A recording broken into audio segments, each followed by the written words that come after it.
Hola, profe, buenas tardes. Hola. Veo a Ceci. Ceci, no sé si estás por ahí.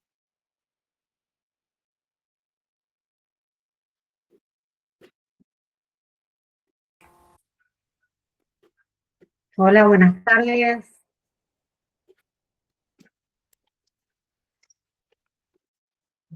¿Me escuchan? Ahí Hola, sí. buenas tardes. Ahí sí, Sí, Ceci. profe. Sí, Buenísimo. Esperamos unos segunditos. Damos tiempo para que se vayan sumando.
Estamos charlando un ratito con quienes están. Aprovechamos y nos van contando de dónde son.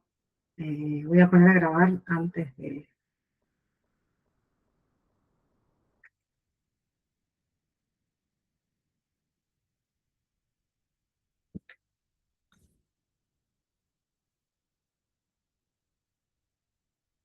Tenemos una variedad.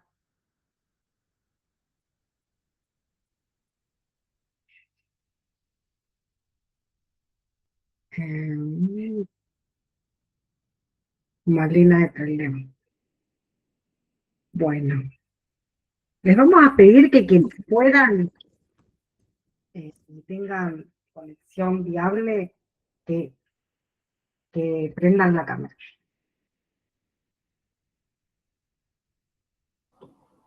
Hola, buenas tardes. Hola, buenas tardes, Gaby.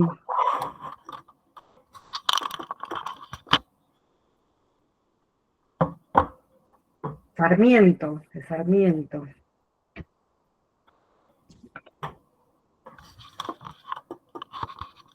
Y bueno, ¿hay alguien de Río Mayo?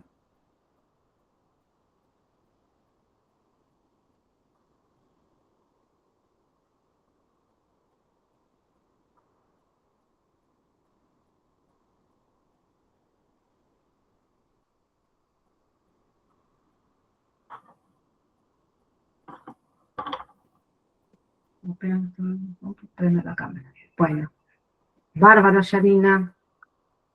Yanina de Puerto Madryn. Sarmiento, Tecleo. Bueno. ¿Tienen grupo de WhatsApp? Sí, Buenísimo.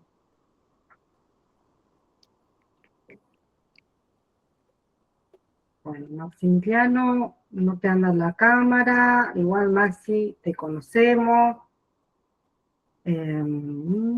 Puerto Madryn.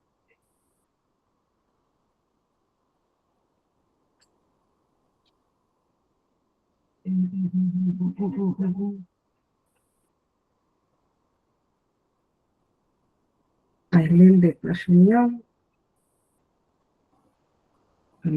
Xiomara. Celeste, ¿de dónde sos?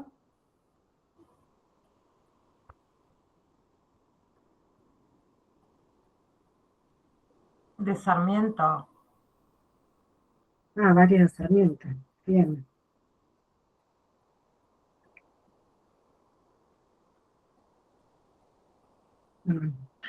Profe, ¿cuál celeste? Porque hay dos celestes.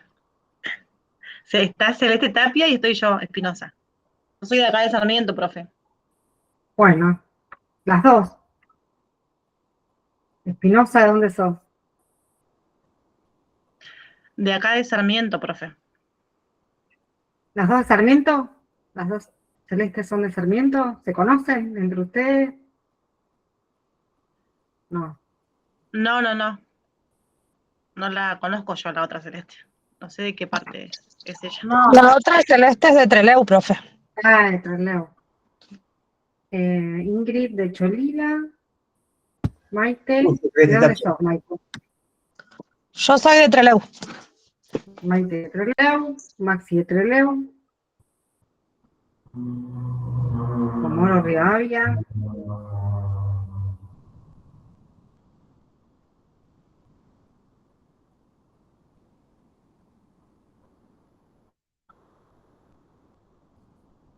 Trelew, Rawson, Trelew. Bueno. Bueno, vamos a empezar a grabar para empezar ya la clase.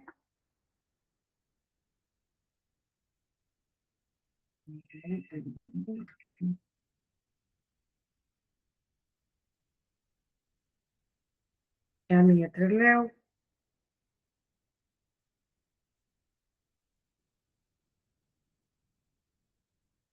Bueno, varias personas son de Trelew. Bien.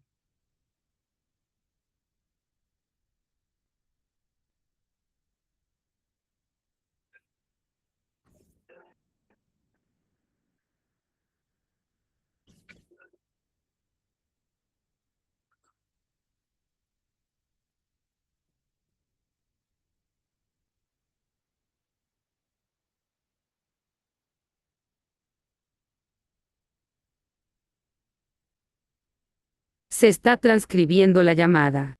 Se está Bueno, grabando la ahí llamada. está. Les damos la bienvenida a todas, todos y todes. Para quienes no me conocen, creo que pasamos ya por sexualidad y género, así que calculo que ya nos conocemos. Mi nombre es Cecilia Russo, yo soy abogada, magíster en Derechos Humanos y especializada en temáticas de género.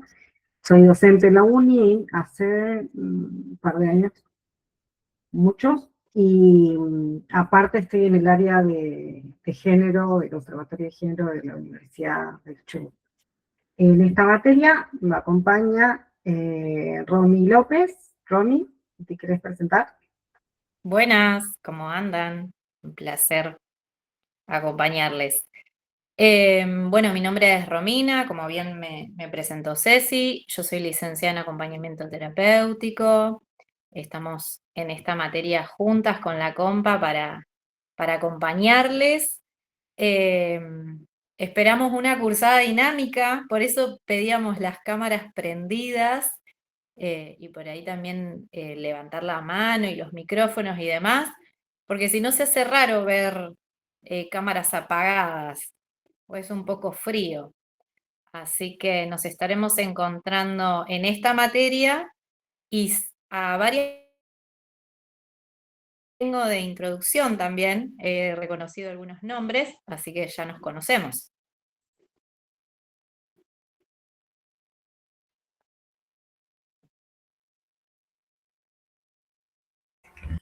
Bueno, tenemos ahí un grupo bastante variado, así que no sé si pudieron ver el cronograma de la cátedra, con las clases sincrónicas, con las asincrónicas. sí. Hay, a ver, estoy viendo ahí, bueno, ¿alguna duda sobre el cronograma, sobre el contrato pedagógico, que también está colgado en el aula?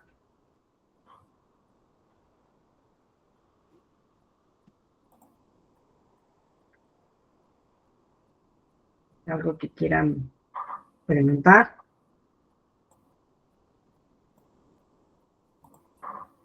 ¿Verdad?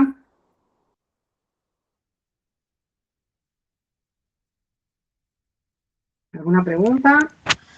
Profe, Sí. ¿se me escucha bien ahí?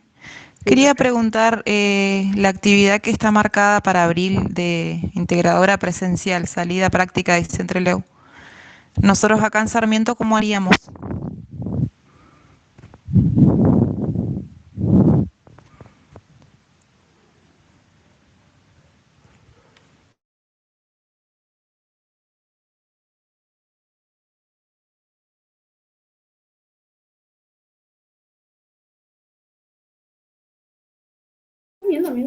Profe, está silenciada, no se la escucha.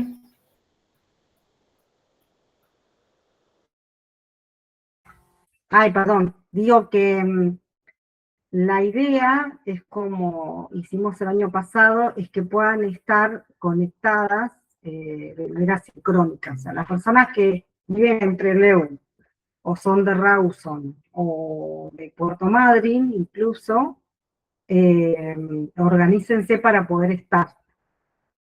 Recuerden que la cursada de ustedes es 50 y 50, o sea, 50% presencial y 50 virtual. Pero fíjense que tienen una sola actividad, dos creo que son actividades. Esta es presencial, el 6 de abril, trabajo individual,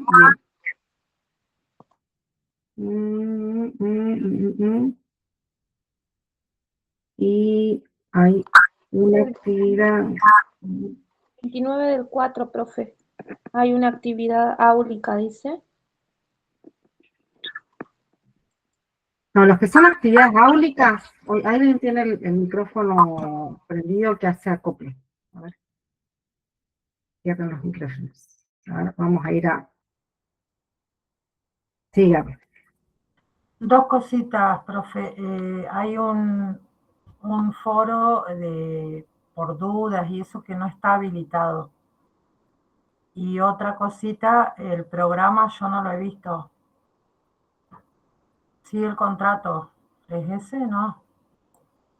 No, el programa todavía no está colgado porque nos enviaron desde la coordinación un nuevo modelo de programa, una nueva estructura de programa, y tenemos 15 días para poder presentarlo. De hecho, creo que en estos días hay una reunión con la coordinación para que nos expliquen cómo hay que llenar ese nuevo programa. Por eso todavía no está colgado. Pero ustedes ya tienen colgado en el módulo 1, tienen lo que va al módulo 1 es parte del programa. O sea que ya lo que va en ese módulo 1, fíjense que ya lo tienen publicado. Por eso todavía no les compartimos el programa, porque todavía no lo adecuamos, porque recién la semana, creo que fue la semana pasada, jueves o viernes, nos enviaron el correo electrónico con el nuevo modelo.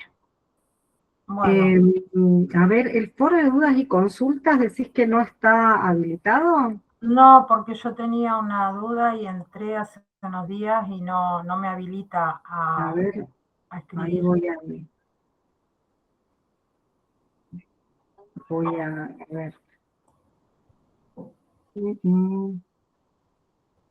Ahí Aviso. estaba viendo, Ceci, que caducó la fecha. Sí.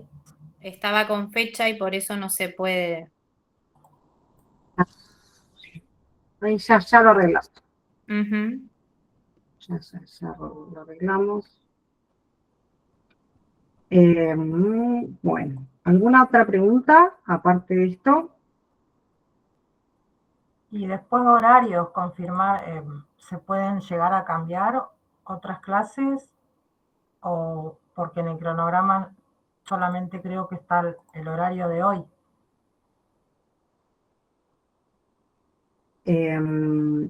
Las clases van a ser, ahí está cargado ya el foro, fíjense, Sí. cualquier cosa. En el cronograma tienen las fechas que tenemos las clases sincrónicas, que son las que están en violetita. Estas que están en violetita son las clases sincrónicas. Fíjense que dice clase sincrónica, encuentro para. Y dice para qué, sobre qué vamos a trabajar. Ustedes tienen ya, hasta hoy, la actividad áulica, que era el mural colectivo, que ahora vamos a chequear cómo vienen con eso y vamos a conversar un poquito antes de empezar la clase. Después, desde el 20 del 3 al 27 del 3, tienen una clase asincrónica, que significa que no nos vamos a encontrar, que es una actividad áulica en el marco de los 50 años del golpe militar. Eso es una actividad que va a estar en el aula. Y va a estar la consigna de un trabajo grupal. Profe, disculpe. Quisiera consultar el tema para hacer el trabajo grupal, ¿cómo sería la organización? ¿Ustedes no tienen grupo? ¿Cómo vienen haciendo con las otras materias? Sí, venimos ya con grupos armados. Bueno, si vienen con los grupos armados, siguen bueno. con esos grupos. Bueno, gracias. No van a... Lo único que puede llegar a cambiar es, por ahí, si tenemos alguna actividad grupal en estos momentos, que son sincrónicos, que lo que hacemos por ahí es que el sistema arme los grupos. O sea, nos vamos a aulas, a otras aulas, para trabajo en grupo, pero eso es que son actividades áulicas, o sea, en el espacio sincrónico. Y por ahí otra, perdón, Ceci, que puede suceder es que a veces ponemos la cantidad de integrantes de los grupos, por ahí si tienen grupos más grandes o más pequeños, bueno, se organizan. Pero en general la idea es trabajar un poco respetando lo que ya vienen haciendo.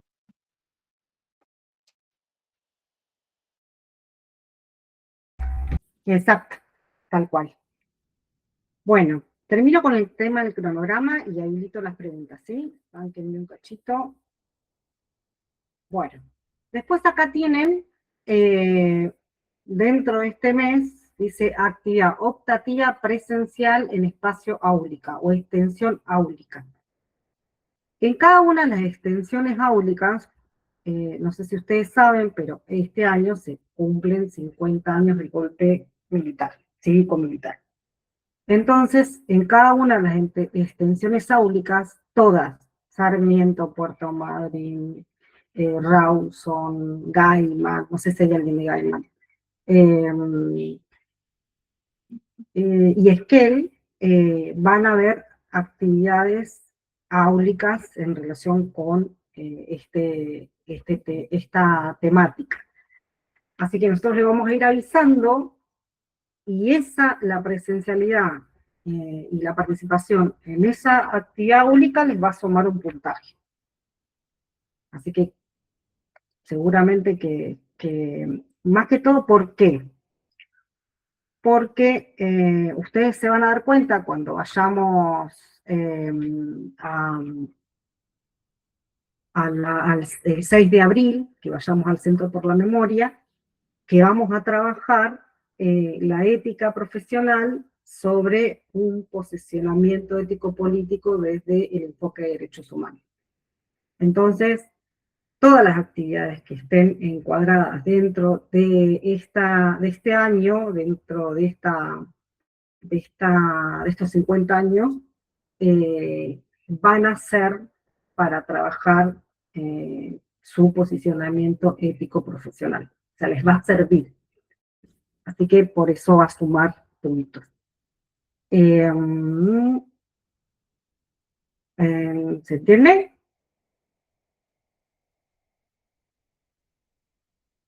Bueno. Sí, profe. Genial. Bueno, después tenemos el 30, tenemos una clase sincrónica, como este encuentro igual, y acá tienen que presentar el trabajo, presentar el trabajo grupal, y vamos a tener este mismo día, no sé si es la misma hora, sí, creo que sí, un intercambio con otras cátedras, con otra cátedra que es de Esquel, que es terapeuta ocupacional, y está de políticas públicas también, que es de tercer año de la actual. Acá, en este encuentro, lo que se va a trabajar va a estar relacionado con la modificación de la ley laboral, la ley de modernización laboral. Así que esa clase va a ser, por un lado, la presentación del UTP grupal, y por el otro lado, ese encuentro con otras cátedras sobre ese punto. Después, bueno, está la salida, prepárense para la salida, traten de estar. El trabajo práctico individual, el 8 de abril, la clase sincrónica, el 13 de abril, y después viene el 15 de abril, la evaluación. La evaluación va a ser la presentación de un video, como si ustedes harían un video para TikTok. Después les vamos a dar la consigna de esa evaluación. Porque las actividades autoadministradas, los formularios, algunas evaluaciones que son escritas, no nos está sirviendo porque por ahí usan la inteligencia artificial, entonces no nos sirve y no les sirve a ustedes tampoco. Entonces por ahí presentar un video donde al menos tengan que poner en diálogo los contenidos, lo que hayamos desarrollado en clase, y tengan que presentar ese video para poder subir, a nosotros nos va a garantizar que se van a preparar para hacer el video y no usar. No digo que la utilización de la inteligencia artificial para algunas cosas sirve, pero para el proceso cognitivo de aprendizaje necesitamos que ustedes lean, necesitamos que que participen en la clase, y necesitamos también que se pongan se comprometan con la materia. ¿Se entiende hasta ahí? Bueno, después, el 27 de abril, también clase sincrónica. Acá está identificado los puntos del programa, así que esto seguramente puede llegar a variar porque no sé cómo va a quedar el programa después de la nueva estructura. Así que esto que dice acá, puntos D y E, puede llegar a variar. Igual nosotros lo vamos a ir actualizando. Después va a haber una actividad áulica que vamos a poner en diálogo la ley de salud mental, analizar el contexto. La cátedra trabaja y trabajamos mucho con lo que va sucediendo en el tiempo, en este mundo, momento, Argentina, Chile. Y vamos a introducir, hay un texto que ustedes van a tener que leer, que es La sociedad del cansancio. Así que la idea es poner en diálogo la ley de salud mental, el contexto y alguna actividad vinculada con este texto. Después, el 4 de mayo, presentación de la actividad en el aula. Esta actividad que hagan acá, la tienen que subir al aula. El 11 de mayo, la clase sincrónica, retomamos la actividad anterior y comenzamos el módulo 1. Desde el 11 al 15 vamos a subir el material, los materiales, los power que vayamos dando. El 20 de mayo tiene una entrega de un TP grupal, y el 27 de mayo una clase sincrónica. Acá dice Día por la Acción Verde. Esto es así. En esta fecha, esta semana de mayo, suceden dos cosas. Una es la semana de la salud de la mujer. Y otra es el aniversario de la ley de interrupción voluntaria del embarazo. Así que se va a realizar, la idea es que generemos alguna actividad en el marco de el Día por la Acción Verde en cada extensión áulica. Acá hay un proyecto que es de promotoras y promotoras territoriales. Nosotros lo vamos a vincular con nuestro proyecto para quienes quieran sumarse que va a salir la convocatoria más adelante. El 3 del 6 van a tener subida una clase grabada y una propuesta de caso práctico. El 8 del 6 van a tener una clase sincrónica. El 10 del 6, un foro de participación. Acá van a trabajar con casos de actualidad. Y el 10 de junio, una consigna del trabajo final, la consigna del trabajo final integrador. La última clase sincrónica, que va a ser para presentación oral de trabajo, va a ser el 22 de junio. Y el 24 de junio vamos a cerrar notas. Van a tener que tener al menos 2 actividades presenciales durante este cuatrimestre. La primera es esta en el caso de lo que es la gente de Trelew, ¿no? Esta del Centro por la Memoria. La otra va a ser algunas de las actividades que se realicen en las extensiones áulicas. Y la otra va a estar relacionada con este Día de Acción Verde. Así que va a haber 3 oportunidades de poder participar en algunas de las actividades presenciales. Fíjense que ni siquiera es el 50% de la propuesta. Bueno, ¿alguna pregunta?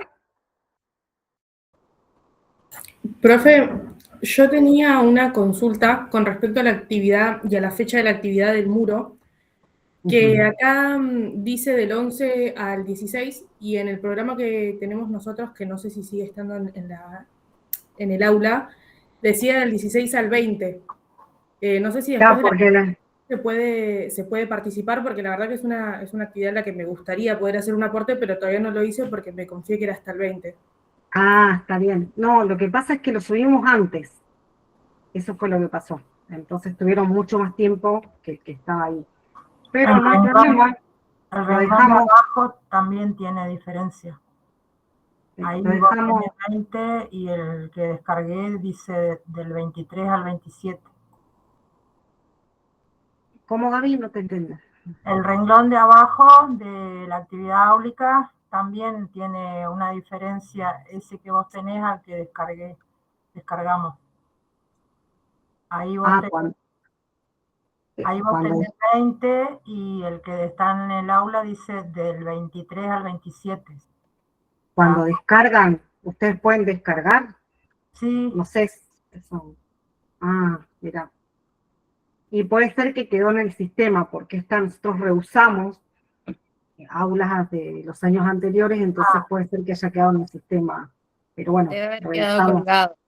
Vuelvan a descargarlo por las dudas. Y chequen con lo que está subido en el aula que coincida, porque este es el que quedó.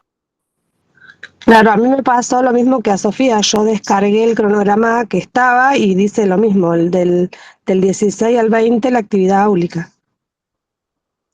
Ah, porque tuvimos modificaciones. Por eso, siempre sigan el cronograma que está colgado. No lo descarguen, porque a veces, nosotros igual las modificaciones que hacemos, las avisamos. Claro, las vamos avisando. Ahora, como esta es la primera reunión, no habíamos hecho ninguna aviso. Yo igual el cronograma no lo descargué, o sea, lo vi desde el aula directamente, y por eso me confié, porque decía hasta el 20, del 16 al 20, y pensé que era después de esta clase. Esa era mi duda, si después de la clase igual puedo hacer un aporte de todas formas, o si se cierra la actividad. No, sí. Creo que algunos empezaron hoy a hacer los aportes, así que realicen los aportes. Claro, lo mismo. Yo pensé que después de la clase podíamos hacer el mural, depende de lo que se hablara en la clase según los textos. Por eso pregunto. Bueno, la metodología de trabajo siempre nuestra es al revés. Ustedes primero les vamos a generar alguna actividad o les vamos a dar algunos textos para leer, que es un poco esto que ya les dimos, cosa de que ya vengan al espacio sincrónico con algo leído, con algo ya masticado, cosa que podamos intercambiar y bueno, por ahí profundizar si hay alguna duda, si hay algo que mejorar. Así que es otra dinámica. No es la clase positiva primero y después ustedes avanzan en base a las clases positivas. No es la forma de trabajo que nosotras tenemos. O sea, siempre es anterior. Porque así ustedes ya vienen con algunas palabras, algo leído, o algo que si no, no van a tener dudas nunca. Siempre se van a quedar, o sea, después que termine la clase, van a hacer la actividad y van a tener un montón de dudas si hacemos esa dinámica. Así que es al revés. Porque Siempre, además la dinámica, sumando lo que dice Ceci, estas actividades no van con nota y es una construcción, ¿no? El mural, los foros de participación, entonces se va construyendo y retroalimentando. Por ahí ponemos las fechas para tener un seguimiento, pero seguimos construyendo sobre todo esto, ¿sí? No es que se cerró, listo, no. Hay que entregarla, obvio, hay que respetar el cronograma, sí, seguro, pero la idea de que ustedes puedan tener acceso al material es para que también empiecen a indagar ustedes mismos, y empiecen a construir, ¿sí? Este pensamiento crítico: ¿qué leo? ¿Qué me queda de lo que leo? ¿Qué tengo para decir sobre esto? ¿Qué postura profesional puedo pensar, ¿sí? A partir de la lectura. Y hasta ahora lo que he visto del mural es súper interesante. De hecho, han usado imágenes muy llamativas. sí, muy bueno, la verdad que sí. Fíjense que incluso las actividades que proponemos con Ceci son dinámicas. No es una materia donde solamente vayan a leer conceptos y vaya a quedar eso estático ahí. La idea es que lo puedan trabajar y que lo puedan incorporar desde los procesos de diálogo, tensión, ¿sí? Este ida y vuelta necesario. Por eso Ceci proponía esto de, bueno, vamos a pensar las entregas para que sea más dinámico. No porque esté mal leer, y obviamente no está mal escribir, pero en estos tiempos nos estamos acostumbrando a no hablar, a no criticar lo que estamos leyendo, lo que estamos consumiendo, y la idea es empezar a ejercitar un poco eso, ¿sí? ¿Qué les parece?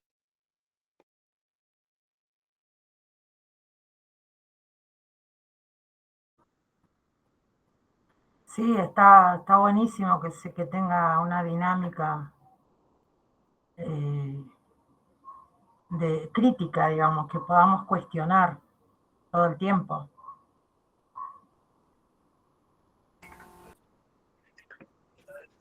Sí, también, Perdón.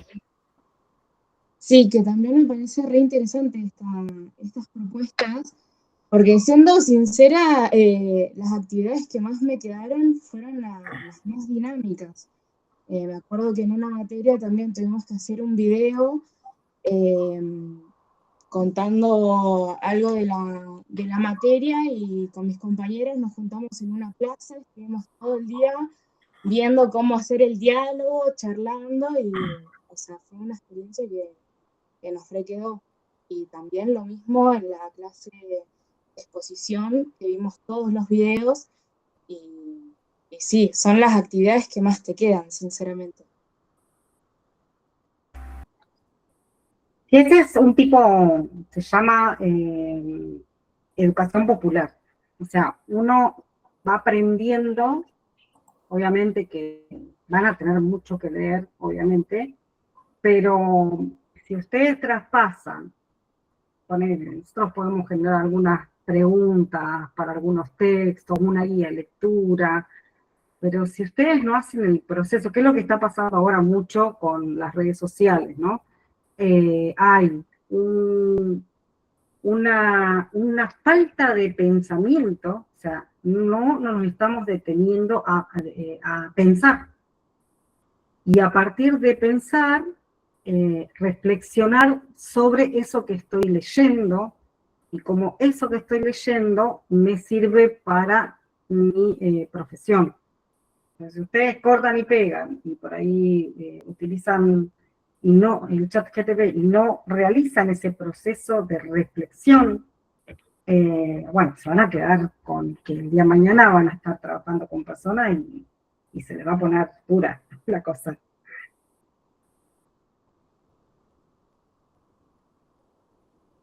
Bueno, ahí está compartiendo la... Vamos a esperar que ustedes terminen de hacer los aportes, que publiquen. Después lo vamos a sumar al mural en el aula para que quede público. Incluso, ay, qué hermosa foto de nadie. Incluso este mismo mural también podemos presentarlo en algunas de las actividades que se hagan presencialmente. Bueno, vamos bien, a ver qué es lo que resulta. Es hermoso. Bueno, ¿qué les pareció la clase virtual? La grabada, el encuentro ese. Estuvo muy interesante escuchar distintas voces. ¿Malena? Hola, profes, ¿qué tal? Sí, a mí la clase me gustó.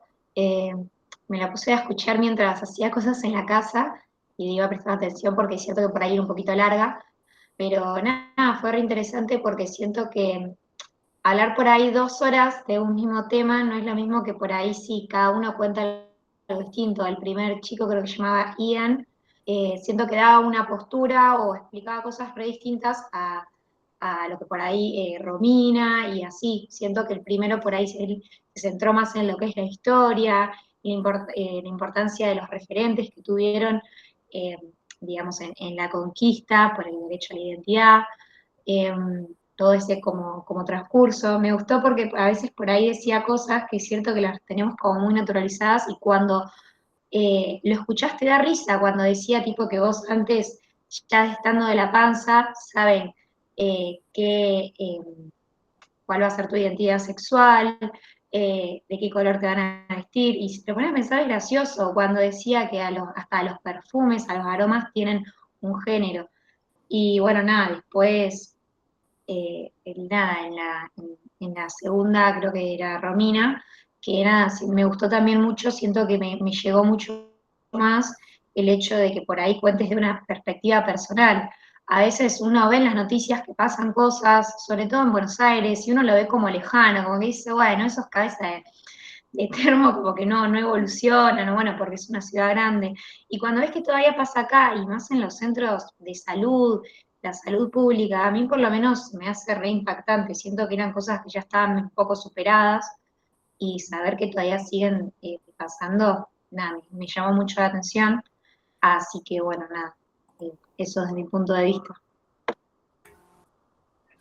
Buenísimo, Male. Muy buenos tus aportes. La mirada, el análisis, la reflexión. La verdad que muy bueno. Acá Ana María dijo que descubrió que había estado en la clase, seguramente que te debe haber sumado con alguna otra materia. Así que no con esta, pero bueno, en esta tenían una actividad que hacer concreta, no sé qué habrán hecho con la otra materia, con esta clase.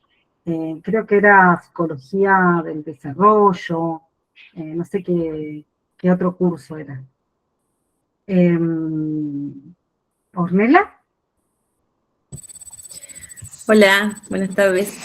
Sí, a mí lo que me pareció súper interesante y como lo mismo que dice Male, al escuchar las experiencias de quienes lo viven día a día, uno piensa, o sea, a veces uno dice, no, si ya estamos en desconstrucción, como que no, en esta actualidad ya la gente tiene re asumido de que hay que respetar, de que la igualdad y que no sé qué.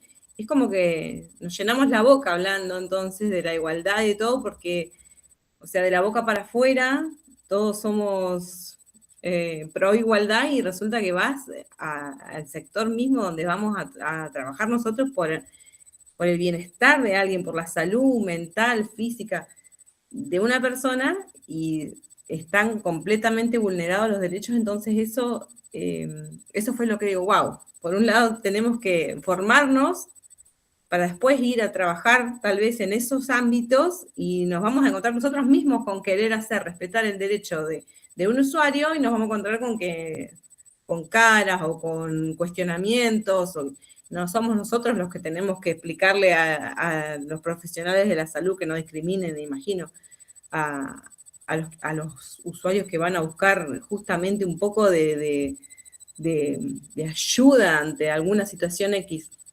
Entonces, por ahí uno no frecuenta este tipo de testimonios reales, y eso me gustó. Y por otro lado, también darle un marco legal. En cuanto a las infancias, también hay un montón de cosas que por ahí no las tenía tan presentes, y me gustó tenerlas. Tomé nota de todo, el power estuvo muy bueno, que por ahí eso, según con quién vamos a trabajar nosotros el día de mañana, está bueno saber que si nos toca con infancia, tenemos todo este marco legal que por ahí brindar información, que hay un montón de gente, así como yo no lo sé, tal vez una mamá no lo sabe, no sé, un familiar, y está bueno poder transmitir también esa información el día de mañana.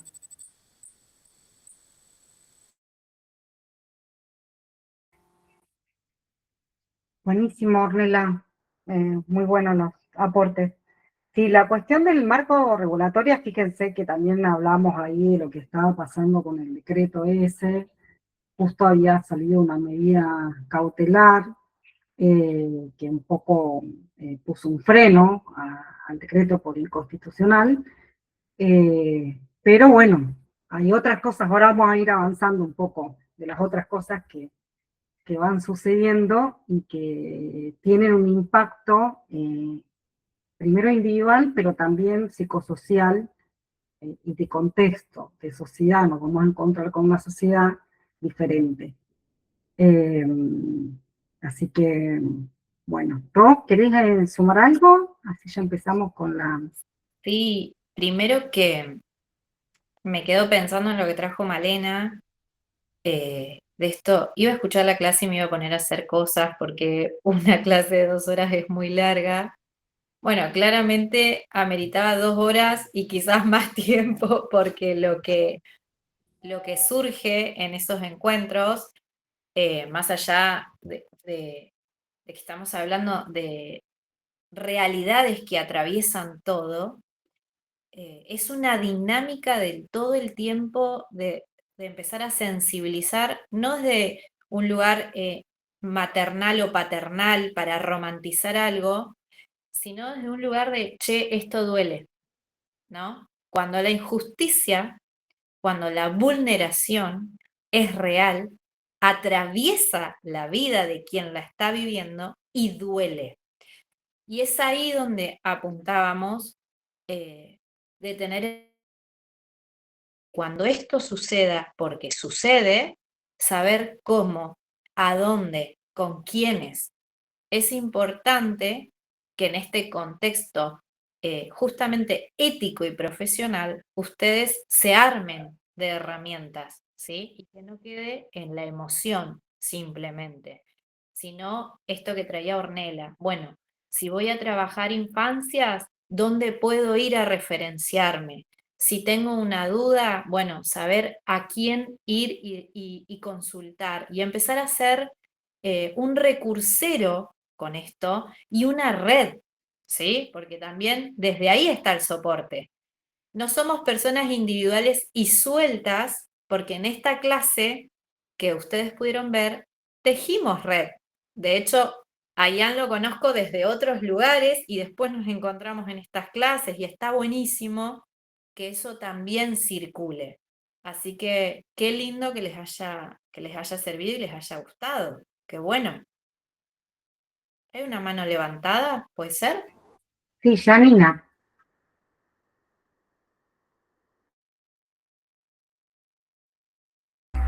Janina Ferrer tiene la mano levantada. O la levantó, porque ahora me parece que la bajó. sin querer capaz. Sí, no la veo. Bueno, empezamos. La clase tiene una fundamentación pedagógica sobre, obviamente, la práctica del acompañamiento terapéutico, que, como bien decía Romina recién, y que un poco traemos acá, son espacios y territorios bastante complejos. Y en esos espacios se entrecruzan decisiones que ustedes tienen que tomar y que van a interrelacionarse con decisiones personales como profesionales, pero también decisiones que son de... no se escucha, Janina. Ah, no se te escucha. ¿Querés dejar lo que ibas a decir en el chat? No me anda el micrófono. Ah. ¿Querés dejar ahí en el chat? Y lo leemos, no hay problema. Bueno, volví a esto. El trabajo de ustedes se va a dar no siempre de manera individual, sino que van a trabajar con espacios clínicos, con instituciones y con espacios sociales. O sea, hay decisiones que se toman en los diferentes espacios y que a veces esas decisiones suelen tener un dilema ético o prácticas antiéticas. Y que aparte, cada profesión, que creo que en la clase un poco también charlábamos de eso, tiene sus líneas de trabajo ético según la función que cumplen con el trabajo que están realizando. Por eso, bueno, la formación ética no puede reducirse solamente a una norma, a algo que está escrito, o códigos de conducta, sino también que promueve la capacidad de reflexión crítica. Siempre en el quehacer profesional, ustedes se van a encontrar con tiempos en donde la palabra ética profesional le va a entrar ahí. Les va a estar ahí diciendo, ¿qué hago con esto? ¿Qué decisión tengo que tomar? ¿Con quiénes tengo que deliberar? ¿Cuál va a ser el posicionamiento frente a algunas situaciones concretas? También en este módulo, en relación obviamente a la clase anterior, que hablábamos de la identidad y la identidad de género, porque vieron que trabajamos sobre el concepto de identidad como atributo de la personalidad. En esta clase vamos a trabajar la ética como un marco de reflexión, o sea, más la conceptualización de la ética y la mirada sobre las prácticas profesionales, sumando el enfoque de derechos humanos y la perspectiva de género. Y el objetivo es que ustedes puedan reconocer, esperemos, ahora, después vamos a darle un listadito de dilemas éticos en su práctica, y desarrollar algunos criterios de intervención que sean respetuosos de la dignidad humana, de la autonomía y de la diversidad de las personas acompañadas. Cuando hablamos de diversidad, no solamente nos estamos refiriendo a la diversidad de género, estamos hablando de la diversidad de género, pero los entrecruzamientos que se dan en esa diversidad de personas que existen en el mundo.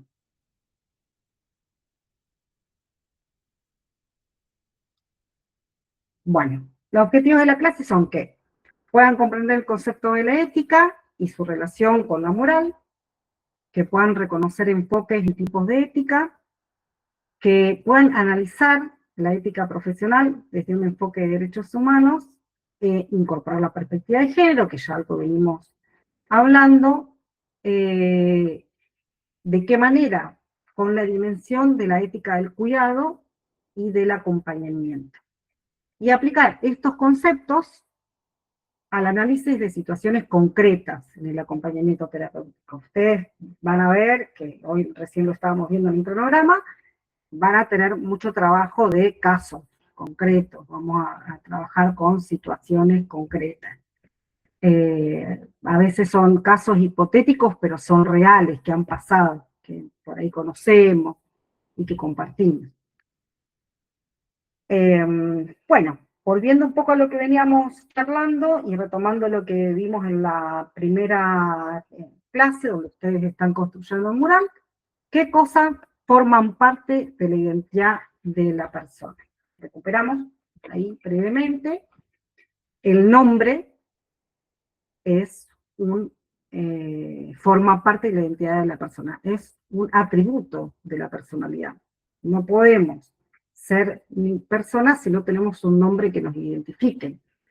Entonces, ese nombre que nos identifica, que está en el DNI y que puede, si pensamos la ley de identidad de género, ser autopercibido, es un atributo de la personalidad y es un derecho como tal que hay que respetar. La historia también es parte de la identidad de la persona, en los procesos de socialización, a dónde, en qué barrio vivió, con qué familia, eso es parte de la identidad de las personas. El género también, la pertenencia, el grupo, por ahí, no sé, alguien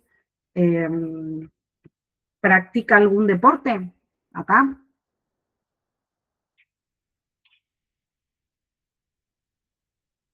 Sí, padre. ¿Algún grupo así como de pertenencia? Ustedes digan, ¿esta es mi camiseta?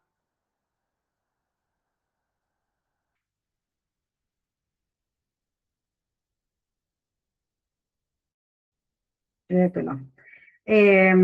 Si les pregunto alguna identificación en relación con grupos de pertenencia o de identidad en posicionamientos, ¿no? Yo soy esto.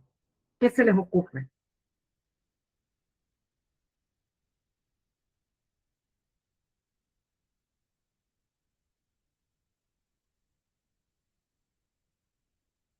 Un equipo de fútbol.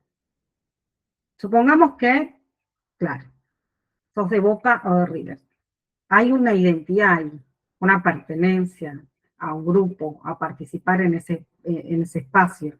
Y ese espacio de socialización, de encuentro, de relaciones, no, va construyendo un tipo de identidad. Sos parte por ahí de la barra de River, ¿no? La religión también. Puede ser un grupo de música. ¿Qué otra cosa más se les ocurre? El lugar donde vivimos, también. Cuando uno dice, yo soy de la costa, hay determinadas cosas que vas haciendo porque sos de la costa. No es lo mismo ser de la cordillera. ¿Qué otra cosa? Partido político. Soy UDC. Grupo de mami en la escuela, el barrio, agrupaciones militantes. Exactamente. Bueno, yo me reconozco como militante feminista. Me reconozco, participo y realizo eso. Eso hace mi identidad también. Los vínculos también hacen la identidad personal. Con quién yo me junto, con quién me encuentro, con quién me relaciono, también van a ser de mi identidad. O sea, siempre hay, bueno, mirá, esta persona está con tal, es como nos ven nosotros y las otras. Está con tal, es parte de ese grupo. Bueno, ahí ya hay una identidad que a veces está construida por otros. Y ahora vamos a ir un poquito hacia eso. Las creencias también. Bueno, nosotros vimos hasta acá la identidad como atributo de la personalidad. Pero también está el concepto de identidad como construcción. ¿Qué significa esto? Que la identidad no es solo algo individual, no es algo que nosotras o nosotros como personas vamos haciendo porque a nosotras y a nosotros se nos ocurre, sino que también es social, y que esa identidad que vamos construyendo a lo largo de nuestra historia de la vida, se construye en relación con otras y otros. Y también en relación con contextos históricos en los cuales vivimos. Un poco esto es lo que trae el concepto de subjetividad, que es un aporte es muy interesante poder ver la identidad en vínculo con el concepto de subjetividad, pensando en dos cuestiones. Una, que la identidad se constituye, por un lado, vimos, como atributo de la persona y es un derecho humano básico. Esta identidad se construye a través de características, experiencias y significaciones que permiten a un sujeto reconocerse a sí mismo y ser reconocido por otros u otras. Si yo me pongo una camiseta de River, todo el mundo, y ando todo el tiempo con una camiseta de River, todo el mundo dice, ahí viene la hincha de River. Entonces hay un reconocimiento de las otras personas. Como decíamos recién, este concepto de identidad no es un dato físico, fijo, no es solamente un individual, sino que este concepto es una construcción dinámica, que se va configurando en relación con el contexto social en el que estamos, con la cultura y con la historia. Depende del espacio cultural. No es lo mismo que nosotras seamos, por ejemplo, mujeres israelíes ahora, en este contexto en el cual hay una guerra en esos países. No es lo mismo. Las identidades de las mujeres de esos países es diferente. Y va a ser diferente en relación también con la cultura de esos países. Bueno, ¿cuál es la clave para poder analizar este concepto? Porque es importante que ustedes lo conozcan. Primero tenemos que articular la identidad como derecho, como atributo de la personalidad, y la identidad como subjetividad. Y este concepto es una perspectiva que nos trae Foucault, que lo que plantea o permite es problematizar la idea de un sujeto dado, como que hay algo, una persona que ya existe así, que se creó de esa manera. Lo que hace Foucault es problematizar eso. Dice que este sujeto o esta sujeta se construye en el marco de relaciones de poder y de relaciones de saberes y de prácticas sociales. Y afirma, dice, el individuo es sin duda el átomo ficticio de una representación ideológica de la sociedad, pero es también una realidad fabricada por esa tecnología específica de poder que se llama disciplina. Esta idea permite comprender que la subjetividad no es algo natural, sino que es producida. ¿Y de qué manera va a ser producida? A partir de las instituciones sociales, como la familia, como la escuela, como el sistema de salud, que estas instituciones participan activamente en esta construcción, estableciendo algunas normas sobre lo que se considera aceptable o normal. ¿Vamos? ¿Hasta ahí? Bueno. ¿Qué va a decir Foucault? Que el concepto de subjetividad les va a permitir comprender cómo se construye las personas en sociedad. Y desde esta perspectiva, dice que esta realidad fabricada, o sea, las personas somos fabricadas a través de estos procesos de socialización, que son las instituciones que influyen en quienes somos. Supongamos, si transitamos la escuela en una escuela religiosa, la primaria y la secundaria, esa institución va a influir en mi identidad y en mi forma de ser y actuar. A través de normas o conductas determinadas, qué es lo que está permitido, qué es lo que no está permitido, a través de una regulación normativa. Algunas identidades son legitimadas y otras son cuestionadas, como por ejemplo lo que vimos con todo este proceso que parecía, muchas de ustedes hablaban de esto de que ya estaba resueltas ciertas cosas, y bueno, aparentemente no están resueltas. Y esto de no estar resuelto significa que todavía existen personas que no legitiman estas identidades de género y las cuestionan también, ¿no? Además, Foucault señala que el poder produce saber, y el poder y el saber se implican directamente en el uno y el otro. Entonces, ¿qué genera?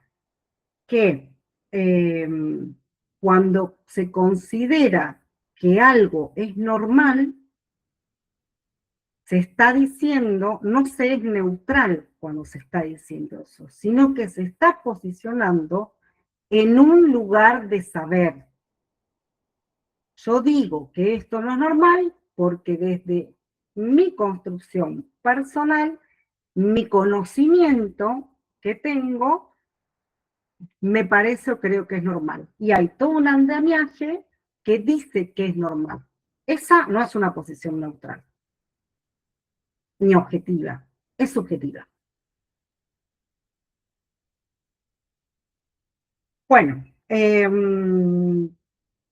Foucault habla que las formas en que se define lo normal o lo desviado no son neutrales, sino que van a responder a relaciones de poder y que pueden generar procesos de exclusión. A esta perspectiva le suma también algunos aportes de Butler, que plantea, más específicamente la cuestión de género, que no es algo, no es de esencia fija, sino que es una construcción social. Entonces, ¿qué decimos que es lo masculino y lo femenino? ¿Qué es ser mujer y qué es ser varón? ¿Qué es ser identidad trans y qué es ser identidad travesti o no binaria? Eso es parte de un proceso de construcción social. Esto implica que las identidades de género se van a configurar en relaciones con normas sociales.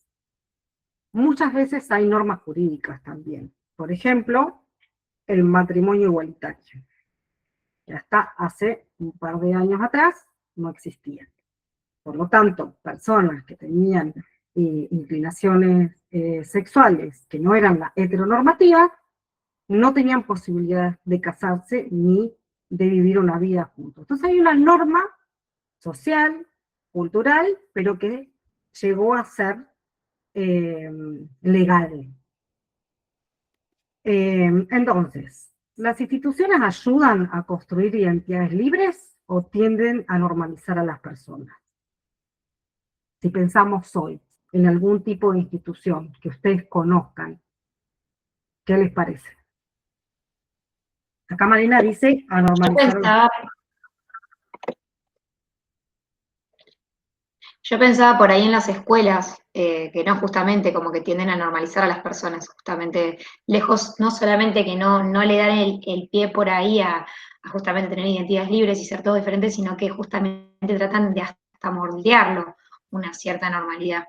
Hace un rato en la clase anterior hablábamos un poco de esto de las escuelas, por ahí más enfocado no tanto a la identidad de género, sino a los trastornos en las niñeces, de que nada, que las escuelas intentan que todos los niños sean igual, o sea, que tengan como cierta normalidad, entre comillas. Así que sí, creo que tienden a normalizar a las personas. Malena, sí, la escuela es una de las instituciones que normatiza, disciplina, muchas veces, a veces por ahí, con la ropa que hay algunas escuelas que tienen un uniforme que disciplinan la manera en que se tienen que vestir.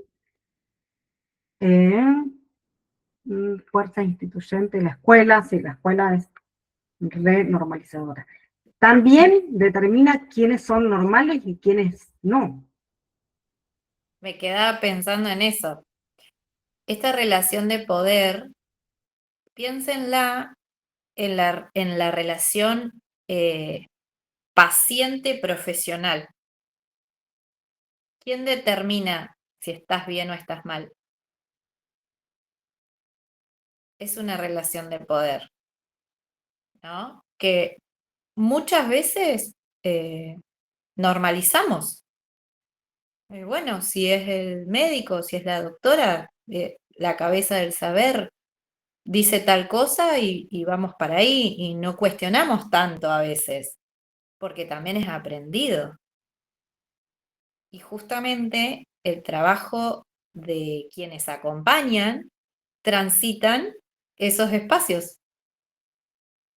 La escuela, salud, ¿no?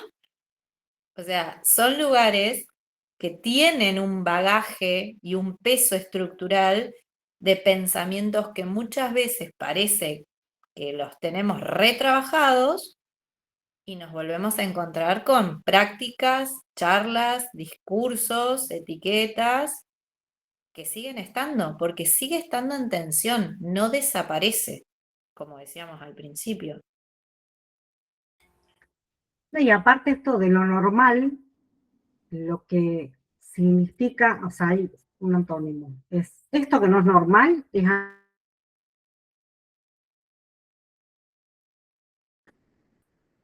y se etiqueta muchas veces desde la salud mental. No sé cuántas veces hemos escuchado las infancias que son supuestamente, tienen déficit de atención y no sé qué historia más, bueno, son hiperactivos, te dicen, o hiperactivas, no nos quieren clavar 4 horas sentados en un pupitre. Todo eso tiene un sentido, y lo que plantea Foucault es que todo esto viene históricamente armado, porque ustedes piensan en la escuela. ¿Cuándo se creó la escuela?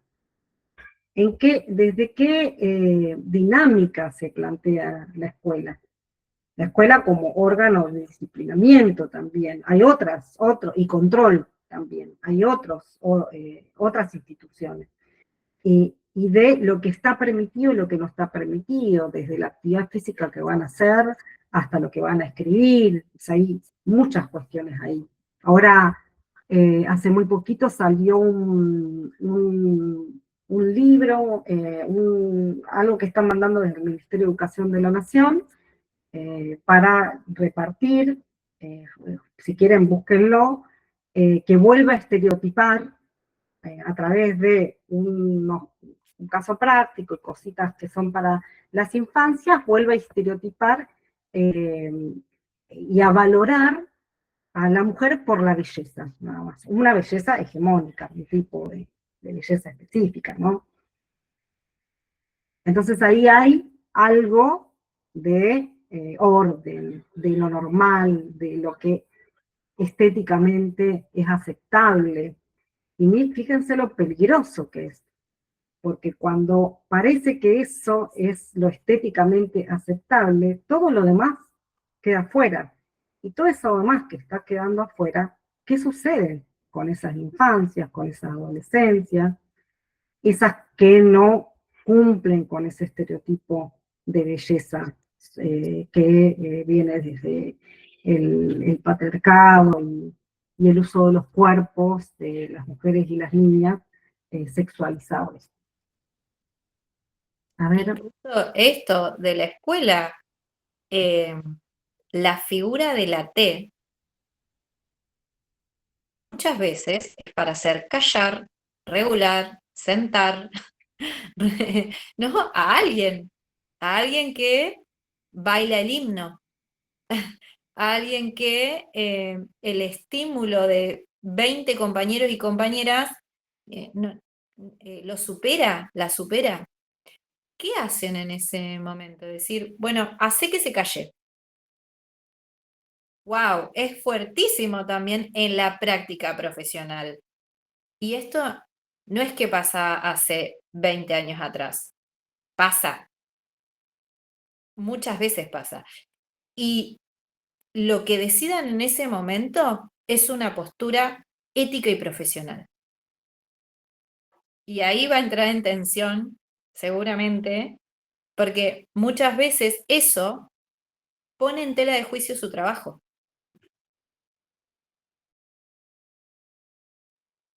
Va a haber una vuelta por la postura que ustedes tengan.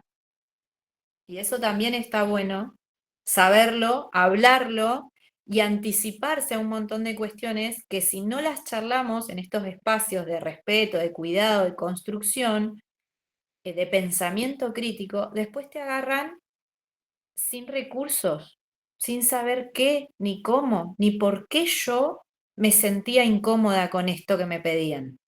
¿Y de dónde viene? A veces el no hacer lo que me piden. Es para pensar. Sí, les vamos a dejar el texto de Foucault, que no sé si lo han leído en alguna otra materia, calculo que sí. Espero Que no sí. tiene desperdicio. Espero que sí. Hay dos textos que son muy, muy interesantes que van de la mano de esto. Entonces, tenemos que poner en diálogo el concepto de identidad, la construcción de identidad, quienes vamos a identidad en todo su sentido, y cómo esto se va a vincular con la subjetividad. No hay ningún posicionamiento, ninguna persona que sea enteramente objetiva o neutral. Siempre se va a posicionar desde algún lugar. Y ese lugar, en el caso de ustedes, siempre va a ser algo que dijo Romy, muy, muy importante, siempre va a ser desde el lugar de la reparación del daño, el no sufrimiento, ¿sí? Romina hablaba recién de esto, bueno, un niño que baila en el himno, pasa en el himno a la mañana en la escuela y baila. ¿Y por qué habría que aleccionarlo? ¿Por qué habría que disciplinarlo? Entonces, esas cuestiones ustedes son tan simples, chiquititas, pero se las van a encontrar. Y tiene que ver con esto que trae Foucault. Les voy a pasar un videito que explica bien.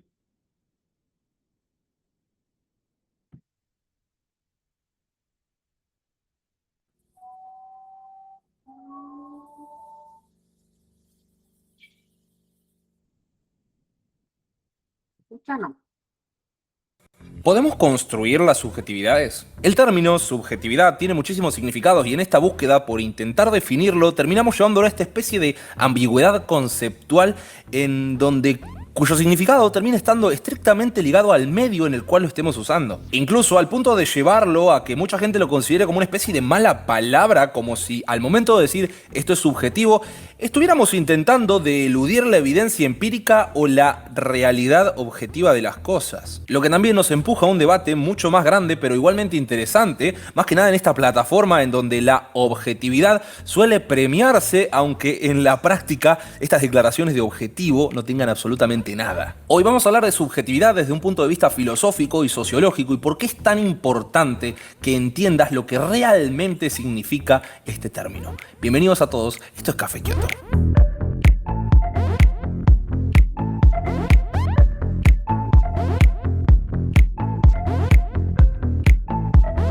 Construir una única definición que abarque todo lo que entendemos como subjetivo y si lo que queremos es no dejar cosas afuera es una tarea sumamente difícil. Algunas de las interpretaciones más generales y tradicionales son aquellas que entienden que lo subjetivo es el carácter de todos los fenómenos de conciencia que el sujeto los refiere a sí mismos y los llama míos. O también como la noción y el efecto de tomar el punto de vista del sujeto, entendiendo al sujeto como un sujeto individual. Y si te perdiste un poco con las definiciones, voy a intentar masticarte un poquito este palabrerío. Podríamos llegar a concluir que la subjetividad más o menos es la singularidad de las experiencias, todo ese cúmulo de hechos vividos que a su vez nos constituyen y que nos acompañan a lo largo de toda nuestra vida. Sea porque te hayan pasado cosas lindas, cosas feas, en el trabajo, en la calle, en tu casa, en tu vida amorosa o incluso mirando una película mala en Netflix. Una misma experiencia vivida por sujetos diferentes adquiere valores únicos en cada uno. Hay muchos países donde entrar calzado a una casa es considerado de mala educación. Vos que toda la vida te criaste con zapatillas dentro de tu casa, te da exactamente lo mismo. Pero si lo hicieras en un lugar donde no es lo normal, serías considerado un maleducado, a pesar de que para vos no sea así. Entendido esto, ya podemos empezar a arrimar el bochín sobre lo que significa la subjetividad, que vendría a ser este conjunto de percepciones, imágenes, sensaciones, actitudes, aspiraciones, memorias y sentimientos, que nos impulsan y orientan a actuar cuando interaccionamos con la realidad. Lo que obviamente está fuertemente condicionado por la disposición interna del sujeto, desde lo personal hasta lo social, mientras que a su vez se interacciona con el entorno. Un punto muy importante que en muchas ocasiones dejamos de lado cuando hablamos de subjetividad es la relación que este término tiene con el de la identidad. ¿Por qué?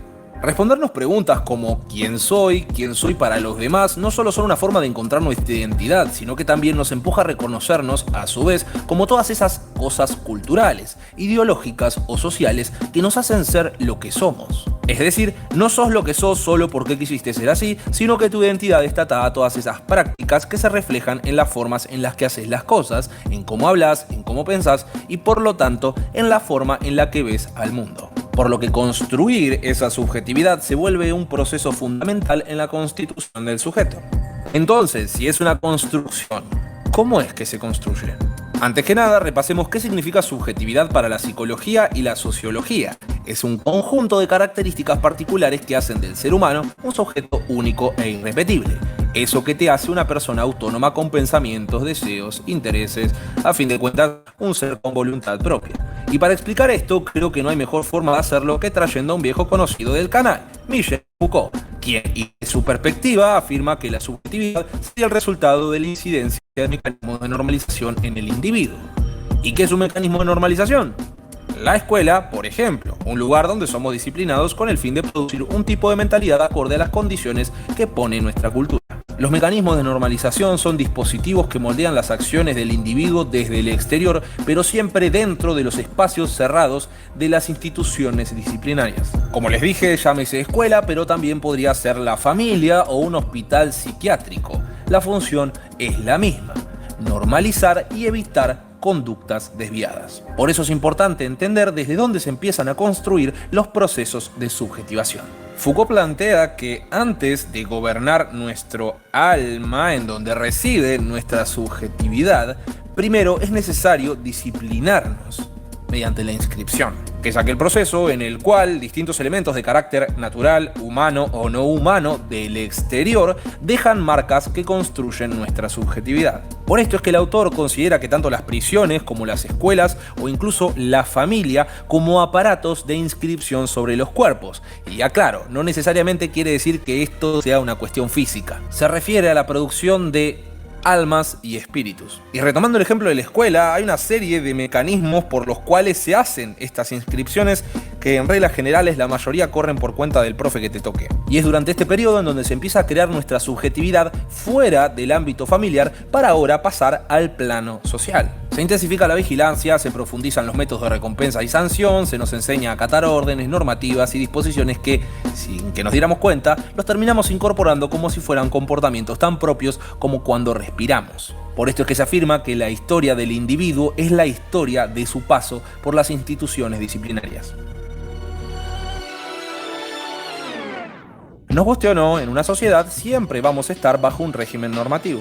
Desde la más tierna infancia dentro del seno familiar, hasta las escuelas, las universidades, el trabajo, las reglas y leyes de nuestra sociedad, hasta el propio sistema económico. Las inscripciones que dejan estos sistemas disciplinarios, como ya les conté, van mucho más allá del cuerpo del individuo, y es ahí donde está la subjetividad. La disciplina busca encauzar conductas.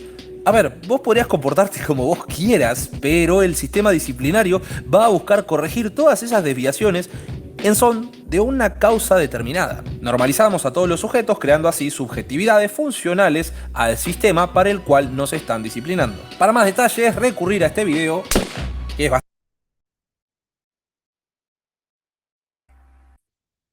Ay, se me cortó. Se me cortó justo, quedan 2 segundos. Bueno, hay varios puntos ahí que trae video. Después, con la lectura, igual nosotros le vamos a compartir el Power, con la lectura del texto de Foucault, más esto que charlemos hoy, les sugerimos que lo mastiquen, que encuentren esta interrelación entre identidad, subjetividad, ética y ética profesional. Y la pregunta es, ¿la ética es algo que se aprende o algo que cada persona va a traer?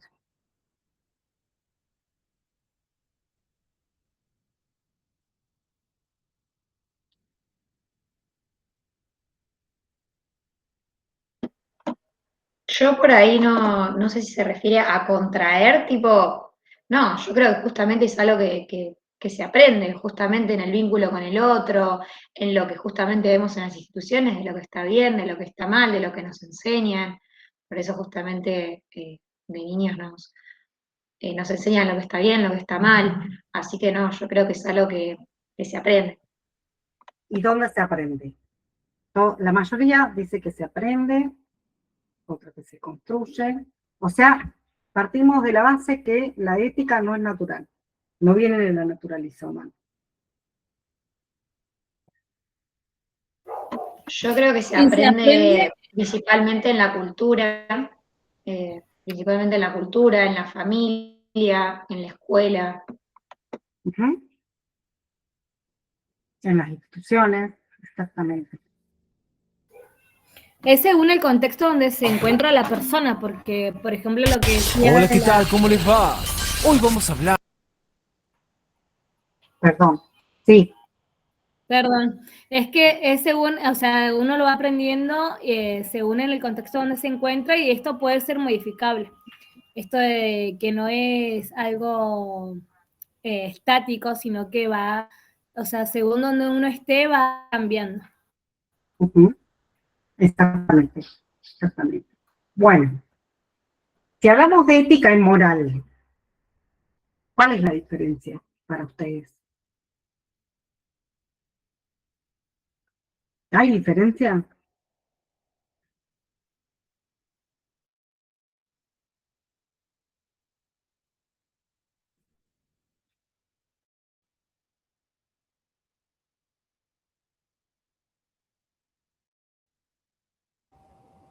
¿Qué les parece?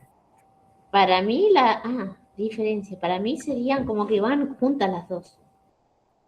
Van juntas. ¿Alguien más? Yo creo que por ahí lo ético como que invita más como, no sé, como a la reflexión. La moral es como lo que ya creo yo, lo que como que está escrito, no sé, lo que son las leyes, sí, como que lo que se da por entendido. Yo creo justamente que es al revés, que la ética es lo que está escrito y la moral es la subjetividad de lo que uno cree que está bien o que está mal dependiendo del contexto en el que se encuentra, el entorno en el que se encuentra. Yo coincido con Male. Considero que la moral son normas que ya están, lo que ya está escrito, dado, impuesto. Y la ¿En ética, dónde, Gaby? ¿En dónde ¿eh? te parece? ¿En dónde está, dónde te parece que están escritas las normas de la moral? Y en el sistema, por ejemplo. Y la ética, o en la sociedad, vamos a decir mejor. Y En la la sociedad. ética es más cuestionar si está bien o está mal. Es estar en la tensión. Está bien. ¿Y quién dice que está bien o está mal? Y no, desde el rol del acompañante terapéutico es buscar el equilibrio ahí en esa tensión. No sé si encontrar la respuesta, si está bien o mal, pero buscar el equilibrio ahí entre lo que está dado o lo que está impuesto y transformar. Acá Karina dice que el contexto, la cultura, a veces define qué está bien y qué está mal. Bien, Karina. Va un poquito por ahí la cosa. Bueno, una es... Gabriela, Sí, perdón. perdón. Cuidado cuando mencionamos el rol, así como a la pasada.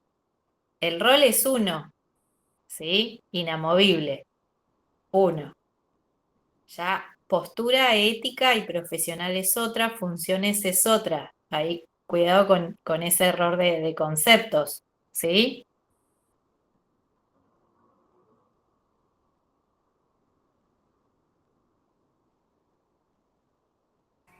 Bueno, gracias, Ron. Bueno, ¿puede una decisión ser legal, pero no ética?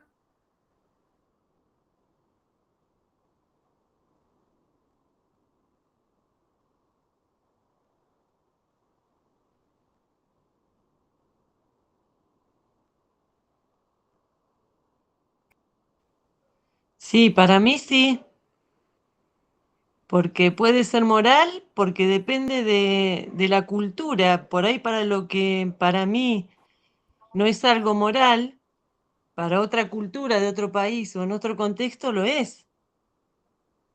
Me parece que la moral tiene más que ver con la cultura y dónde uno está inserto. Pero Por esta ejemplo, pregunta es una decisión legal. ¿Se puede una decisión ser legal, pero no ética?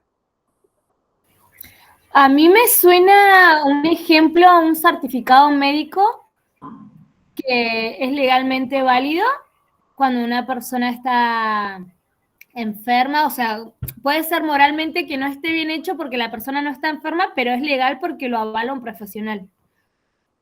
No sé si va bien por ahí el ejemplo. Buen ejemplo, buen ejemplo. Bueno, buenísimo. Genial. La idea de las preguntas es para que pensemos, ¿no? Para que ustedes propongan y ahora vamos a ir a algunos conceptos. Sofía.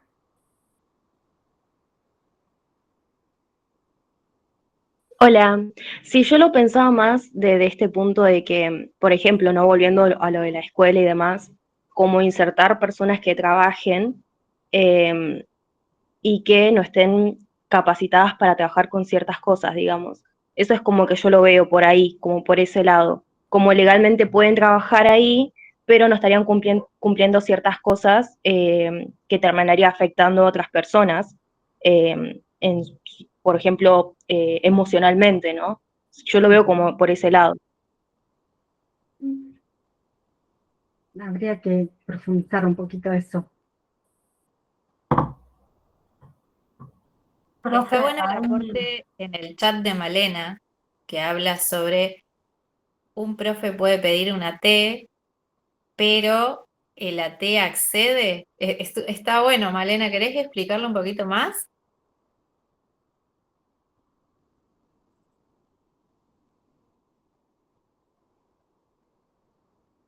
No sé si está, no la veo.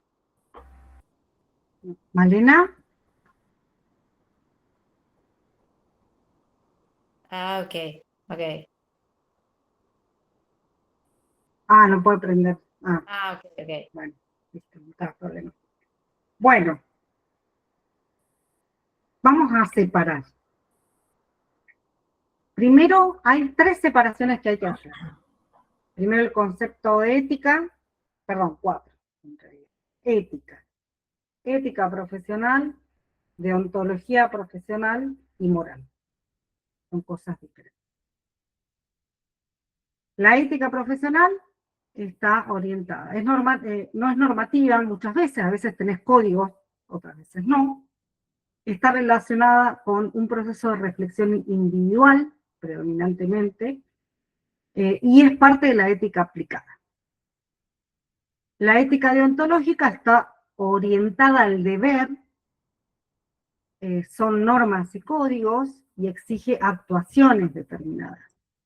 Está aprobada por un colectivo de profesionales. Por ejemplo, vamos a ver en esta materia el código de ética de una asociación nacional, que es el único que hay hasta ahora, pero si el día de mañana en algún momento se constituyen como colegio, por ejemplo, de acompañantes terapéuticos, van a tener su propio código ética. Aparte, la ley, en la provincia de Chubut hay una ley sobre ética profesional, Entonces hay como estas dos diferencias. El término de ontología profesional va a hacer referencia al conjunto de principios y reglas éticas que van a regular y a guiar una actividad profesional.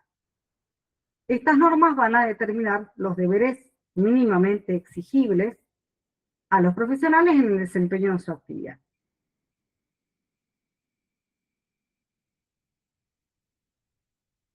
Ay, me quedó la de moral. Bueno, cuando hablamos de ética y moral, estamos hablando de dos cosas diferentes. Volvemos a la pregunta anterior.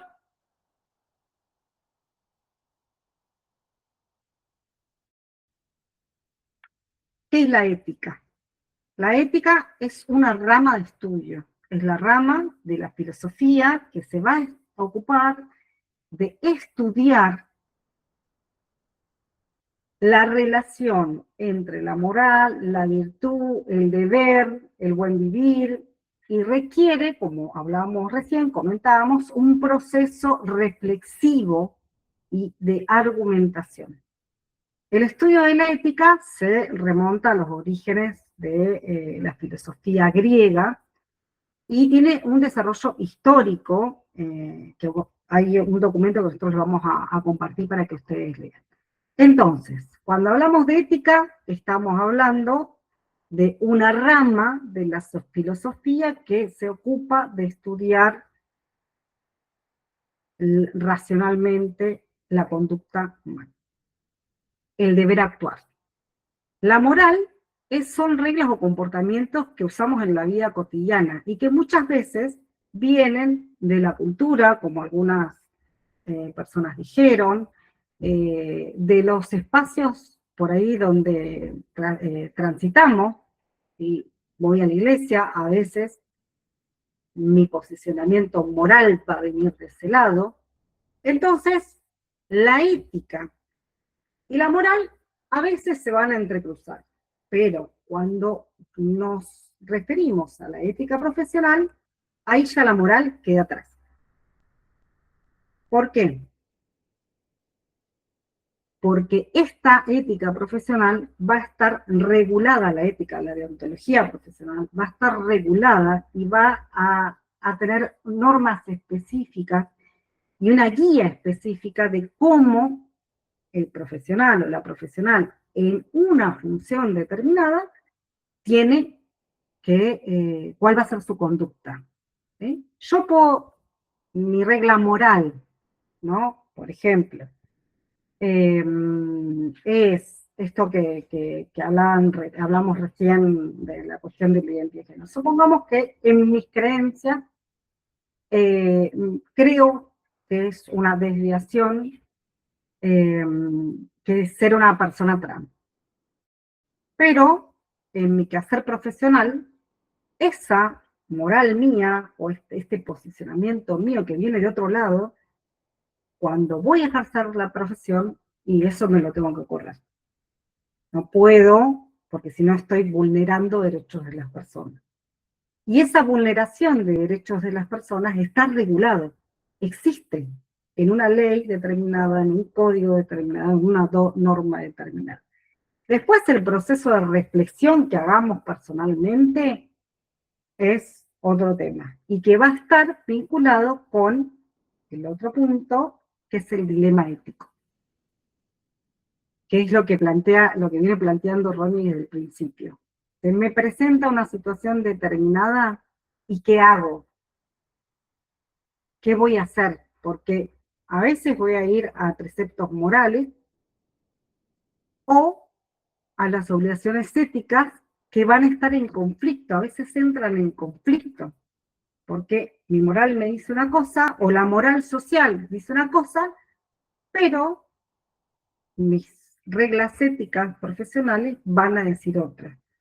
Y esto también, cuando avancemos en otra unidad, se va a vincular con la bioética, que son los avances en ciencia y tecnología que van como fundamentando un poco de todo esto, que parece que hay reglas morales, que hasta acá, supongamos, la libertad, perdón, la inseminación artificial, por ejemplo.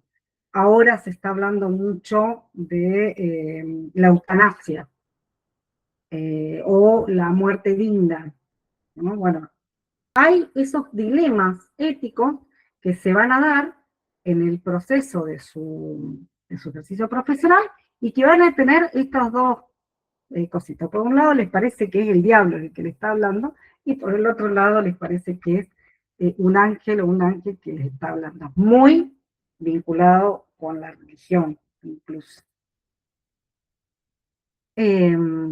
Cuando ustedes se encuentran con algún dilema ético, a ver cómo estamos con tiempo. No, me ajusto con el tiempo.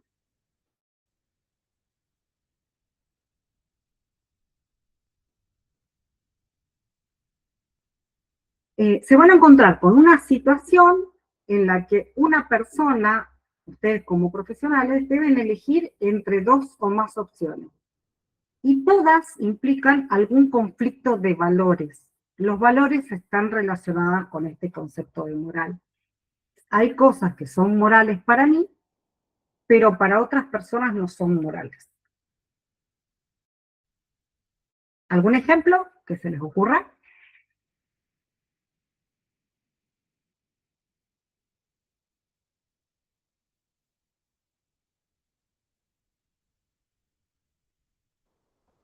¿Podría ser la interrupción del embarazo?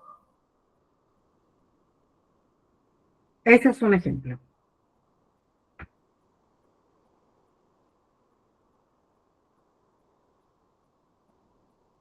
¿Por qué, Gaby, te parece que es eso?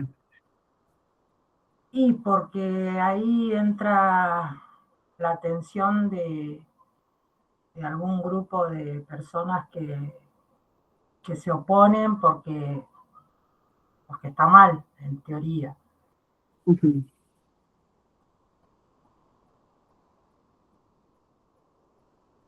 ¿Qué otro dilema ético les parece que puede llegar a sucederle?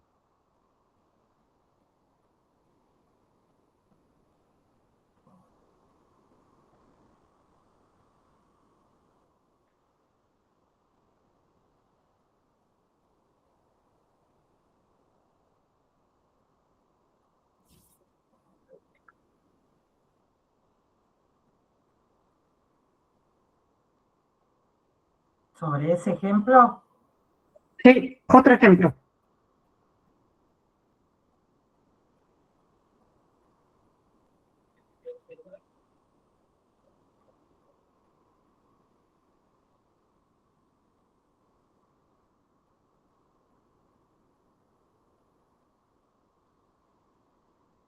¿No se les ocurre nada? Ahí dijeron las chicas, ¿mentir está bien o mal?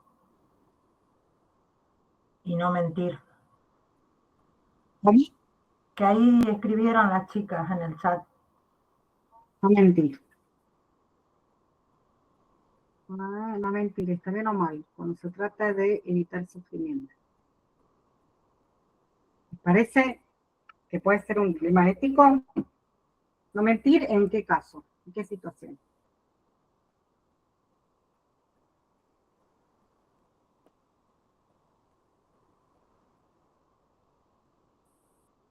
Acá hay un ejemplo de animales igual, pero no nos vayamos estamos hablando de AT, ¿sí? No nos vayamos como de ahí, no nos corramos del perfil de la cátedra, ¿sí? Es ética profesional,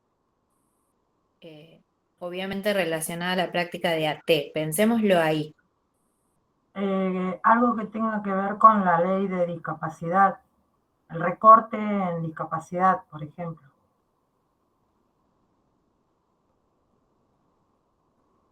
¿Cómo lo pensás, Gaby?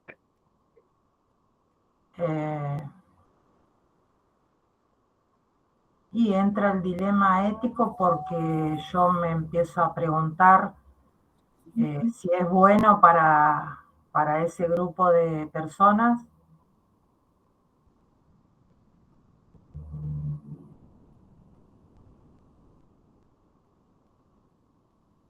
¿Cuál sería el dilema ético, Gaby, ahí? Claro, ahí, ¿cuál sería? Sí.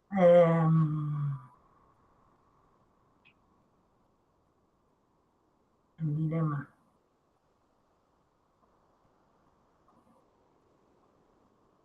¿Cami?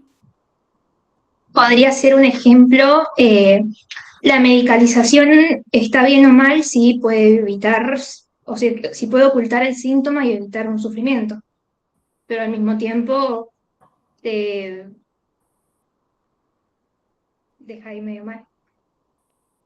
En ese caso no tanto, porque la medicación no es algo que ustedes como profesionales vayan a gestionar. Sí es algo que pueden comunicar, pero no hay un dilema porque pasa por otro lugar ahí. No es algo que los confronte directamente a ustedes. No sé si me explico. No No, sería, eso parte de una evaluación, ¿no? claro, no sería un dilema ético de ustedes ahí, ¿no? Sería más una estructura de trabajo de un equipo. Es una herramienta como, por ejemplo, la internación. Es una de las herramientas. Total. No es que esté mal, ¿no? A veces hay que comunicar qué efectos tiene o cómo seguirlo y demás, pero no es algo que esté. Sí, por ejemplo, en la clase anterior estábamos trabajando cómo una T va a afrontar va a trabajar en cierto abordaje si una persona está completamente sedada y no puede haber siquiera comunicación. Bueno, pero para llegar a ese término, yo imagino que la T antes no estuvo, porque ya lo debiera haber avisado. Quiero pensar eso. Claro, pero no sería un dilema ético. Eso sería una situación de trabajo de abordaje. Claro. Un acuerdo de abordaje, ¿no? Sí. Profe, puede ser un ejemplo, por ejemplo, ¿no? Me pasó a mí el año pasado en prácticas acá en la Escuela de Educación Especial 508, acá en Sarmiento. Me pasó de estar en observación, ¿no? En un acto escolar. Y una de las niñas llegó tarde porque tiene la medicación más tarde, entonces llegó sin desayunar. La directora la tironea del brazo porque no quiere hacer la actividad. Y me agarra a mí de la mano y me lleva a que yo le haga hacer la actividad a la niña.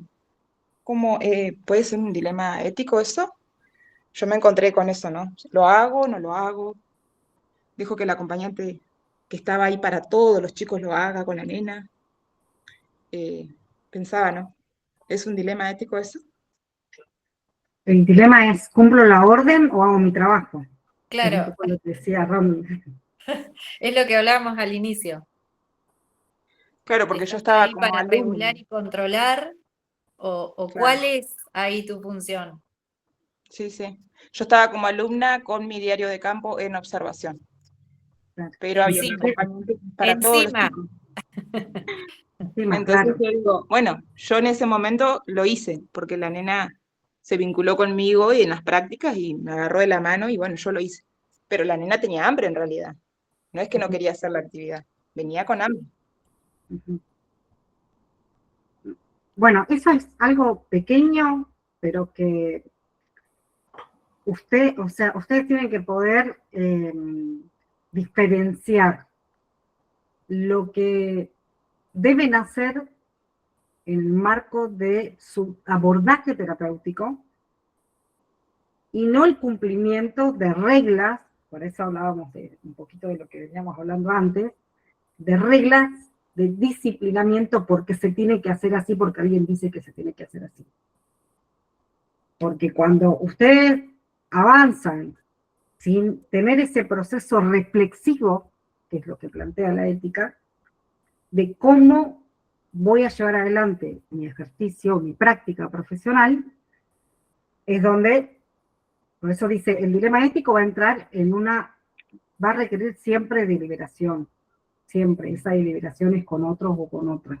Y van a tener siempre dos opciones, ¿hago esto o no hago lo otro? Dos o tres opciones, ¿no? Ahí Malena dijo el tema de la confidencialidad. Ese es un muy buen ejemplo porque sucede mucho. Si un paciente, una persona, un usuario o usuaria, les pide a ustedes que no le cuenten algo determinado, pero es importante, en el marco de su abordaje terapéutico, que la familia lo sepa, bueno, hay un dilema ético ahí. También hay una cuestión de este dilema ético que trae Ceci, que es súper interesante. Hay un marco también desde el que tomamos estas decisiones en el dilema ético, por ejemplo, la confidencialidad, hasta qué punto corresponde o no que el equipo lo sepa, que la familia lo sepa. Hay un riesgo cierto, inminente para la persona, para terceros.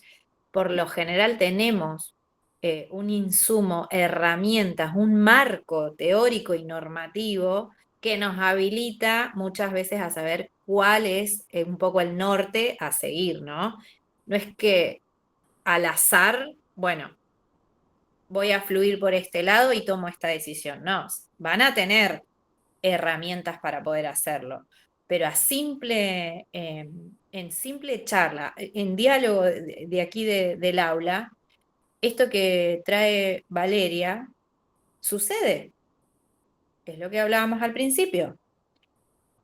Este dilema de, como dice Ceci, hay que elegir, y ese elegir seguramente entre en conflicto con un otro, pero ojo, cuando yo, AT profesional, estoy a conciencia vulnerando un derecho.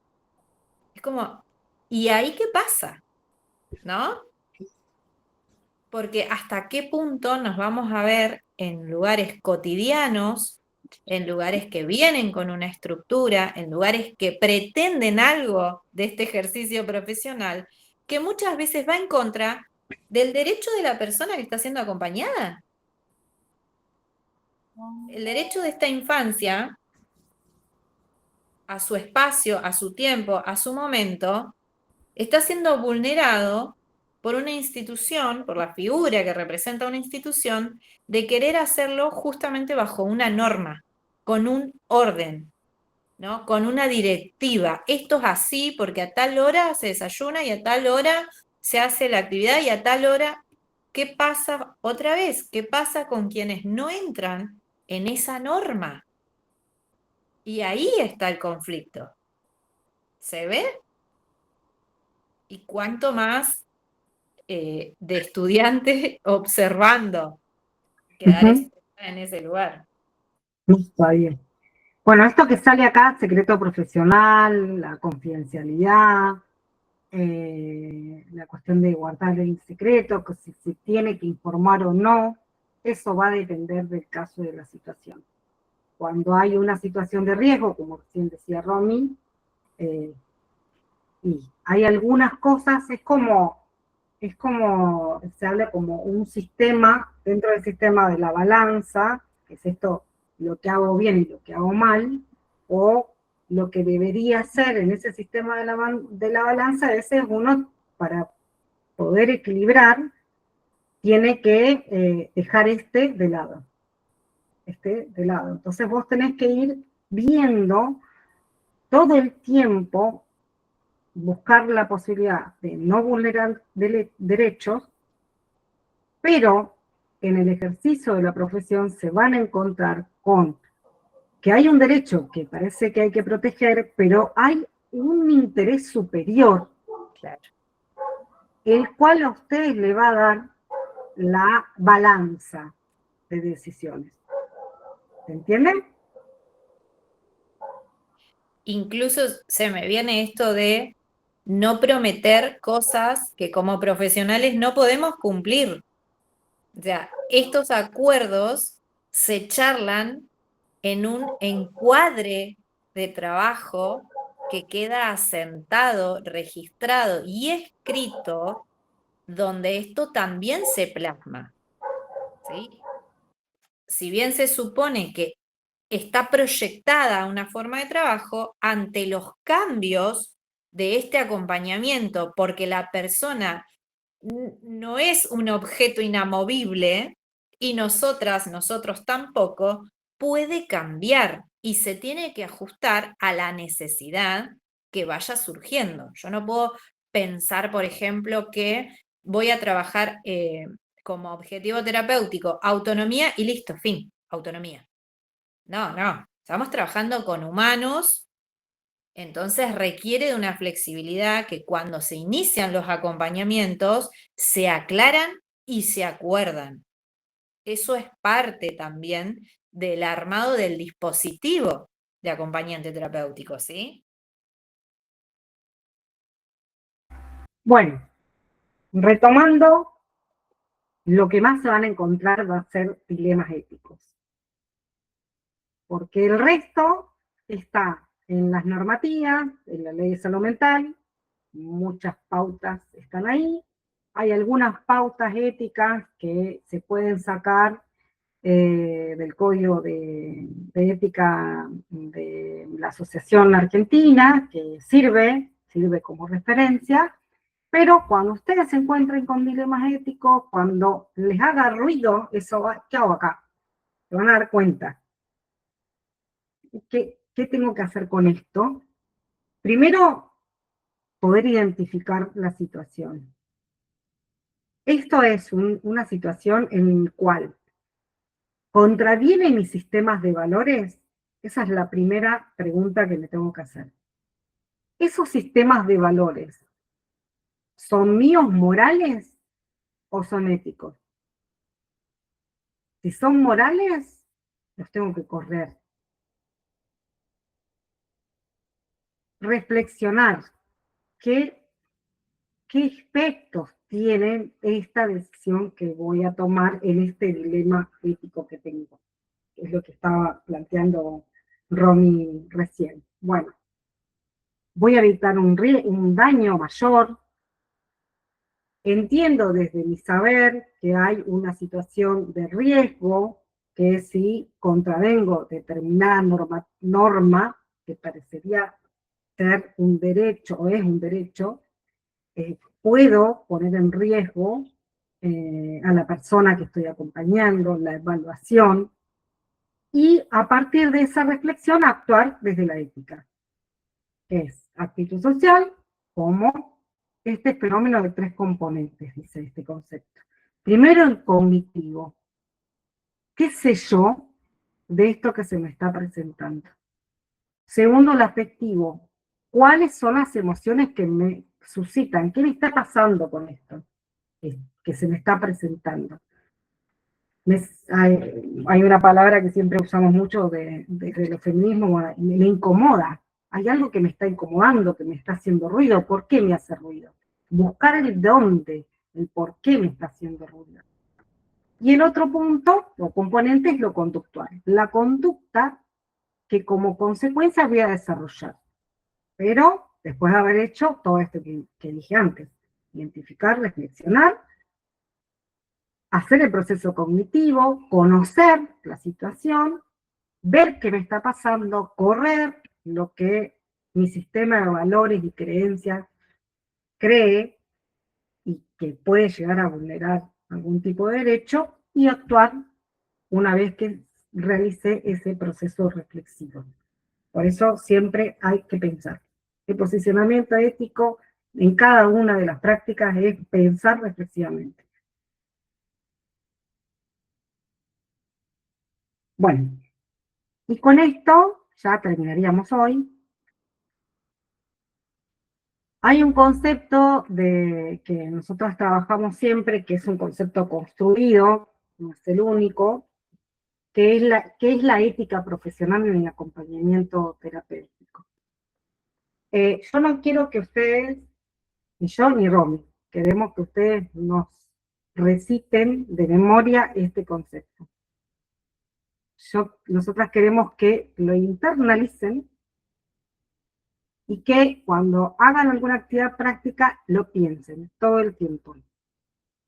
Para nosotras, la ética profesional es un conjunto de pautas, de valores, de normativas, que van a determinar las prácticas y acciones, los deberes y los derechos que tengo que respetar como profesionales. que se encuentra integrada por elementos cognitivos de autodeterminación en el lograr y que son materiales o inmateriales, y que van a determinar el quehacer profesional. O sea, ese proceso de reflexión va a decir, esto es como yo me voy a manejar como profesional. En el espacio en donde se van a desarrollar sus relaciones laborales. Siempre tengan en cuenta que el posicionamiento ético y la conducta ética no es solamente con su acompañado, acompañada o acompañada. Es con su compañero o su compañera de trabajo, es con la institución en donde están trabajando, es con la familia, es con amigos, amiga, o sea, es muy grande. Es grande y a la vez es cotidiano, ¿no? Esto. Mencionamos ética y es como tremenda palabra y está en todos lados. Atraviesa su ejercicio.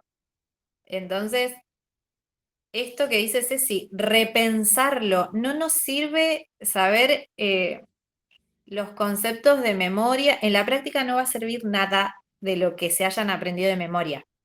No. En la práctica va a ser lo que hayan agarrado y hayan dicho, esto me lo llevo. Esto me lo llevo porque de acá quiero laburar, de acá quiero ser profesional, de acá quiero ejercer. Por eso es muy importante lo que dice Ceci, de lo que les vamos a pedir en la cátedra. Bueno, con esto ya terminamos, le dejamos un avisito. Como estamos grabando, ya está la asistencia. El mismo sistema nos avisa cuándo entraron, cuándo salieron, en qué momento, cantidad, minutos, todo. Así que no es necesario pasar asistencia. Aparte también está registrada la participación, sus chats, lo que están diciendo, todo. Así que quédense tranquilos y tranquilas que es así. Paso un aviso, el día jueves, no sé si ustedes siguen las redes sociales de la universidad, del centro estudiante, a las 3 de la tarde va a haber un espacio para intervenir, van a trabajar los pibes y las pibas sobre el marco de los 50 años del golpe, y van a hacer una intervención de pañuelos y un intercambio a través de canciones para reflexionar sobre el 24 de marzo, que es la semana que viene, y si quieren ir a la marcha y acompañar esa marcha en este contexto, parece también importante. Janina, profe, vuelvo a consultar por las presenciales, a ver. Los horarios, pregunta. Es en el horario de la clase, no más que eso. ¿Por ahí hay alguna actividad que se dé en alguna actividad, perdón, en una extensión áulica? Esto que hablábamos de la acción verde, eso puede que no sea dentro del día de clase. Igual nosotros lo vamos a avisar con mucho tiempo. Mucho tiempo de anticipación. Así que bueno, eso. Se avisa y se intenta que no se les superponga con otra materia, porque para eso estamos en comunicación con las demás cátedras, así que la idea es que cuando estén esas clases puedan estar y habilitar el momento, así que tranqui, se va a avisar con tiempo. Tal cual. Bueno, nada, espero que les haya gustado, así van a ser los espacios, de mucho intercambio. ¿Roberto? No, levanté la mano sin querer, profe. Quise poner un pulgar para arriba y metí la mano. Bueno, está bien. Muy linda la clase, profes. Muchas gracias. Gracias. Recibimos re lindos mensajitos. Sí. Bueno, buenísimo. Bueno, nos vemos la próxima y Si pueden acercarse el jueves, les esperamos acá en Rawson y después en las otras extensiones áulicas hay otros días. Chau, chau. Adiós. Chau, chau. Puede grabar.